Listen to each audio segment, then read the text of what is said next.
राजा विक्रम एक ऐसे देश पर राज करते थे जहां चहल पहल वाले बाजार और शांत मंदिर थे।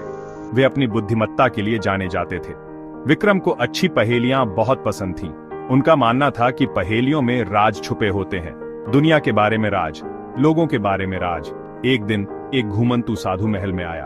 उसने विक्रम को एक उपहार दिया, एक जादुई फल जो अमरता प्रदान करता था, लेकिन एक शर्त थी, विक्रम को खुद उस फल को लाना था। यह एक भूतिया कब्रिस्तान में एक पेड़ से लटका हुआ था, जिसकी रक्षा बेताल नाम के एक चालाक भूत द्वारा की जा रही थी। मैं इस फल को प्राप्त करूंगा, मेरे लिए कोई भी चुनौती बहुत बड़ी नहीं है। विक्रम, जो कभी किसी चुनौती से पीछे नहीं हटते थे, मान गए। वे जानते थे कि यात्रा खतरनाक होगी, फिर भी अनंत जीवन का वादा और एक अच्छे रहस्य का आकर्षण विरोध करने के लिए बहुत मजबूत थे। वे रात में निकल पड़े। उनका दिल उम्मीद से धड़क रहा था। वे कब्रिस्तान की पहेलियों के लिए तैयार थे। वे बेताल से मिलने के लिए तैयार थे। कब्रिस्तान एक भयानक सन्नाटे में डूबा हुआ था। हवा भारी थी। सड़ते हुए पत्तों की गंध विक्रम के नाक में भर गई। उन्हें वह पेड़ मिल गया जिसका साधु ने वर्णन किया था। एक अकेली आकृति उसकी शाखाओं से उलटी लटकी हुई थी। यह बेताल था, भूत। बेताल का रूप भयानक था। उसकी हंसी खामोश कब्रिस्तान में गूंज रही थी। अगर तुम मेरी पहेलियों का जवाब दिए बिना मुझे महल तक ले जा सकते हो तो तुम अमर जीवन का फल जीत जाओगे। विक्रम मान गए। बेताल उनके कंधों पर भारी था, लेकिन विक्रम दृढ़ थे। वे महल पहुंचेंगे, वे फल जीतेंगे, वे भूत को चकमा देंगे। यात्रा शुरू हुई। यह बुद्धि की परीक्षा थी, यह इच्छा शक्ति की परीक्षा थी।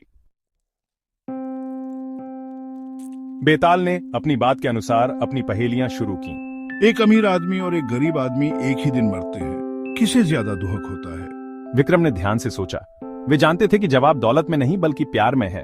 गरीब आदमी के परिवार को ज्यादा दुख होता है, क्योंकि उन्होंने न केवल एक प्रियजन को खोया है, बल्कि अपने पालनहार को, अपने रक्षक को खोया है। बेताल प्रभावित होकर हंसा। उसने एक और पहेली जारी रखी।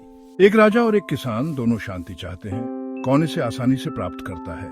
किसान को शांति अधिक आसानी से मिल जाती है। एक राजा की शांति अक्सर उसकी जिम्मेदारी के बोझ से परेशान होती है। बेताल पल भर के लिए चुप होकर वापस पेड़ पर उड़ गया। विक्रम को अपने वादे से बंधे उसे फिर से लेने के लिए वापस लौटना पड़ा। जैसे जैसे वे यात्रा करते गए, विक्रम को कुछ एहसास हुआ। बेताल की पहेलियां केवल पहेलियां नहीं थीं, उनमें जीवन, मृत्यु और मानवीय स्थिति के बारे में सच्चाइयां थीं। हर पहेली ने विक्रम की धारणाओं को चुनौती दी। उन्होंने उसे दुनिया की जटिलताओं का सामना करने के लिए मजबूर किया। विक्रम हर पहेली का जवाब देते रहे। बेताल चुनौती के नियमों से बंधा पूछता रहा, लेकिन हर जवाब के साथ विक्रम ने खुद को बदलते हुए महसूस किया। वे एक राजा से बढ़कर कुछ और बन रहे थे। वे एक दार्शनिक, जीवन के एक छात्र बन रहे थे। अमर जीवन का फल अब कोई मायने नहीं रखता। सच्चा ज्ञान कहीं अधिक मूल्यवान है।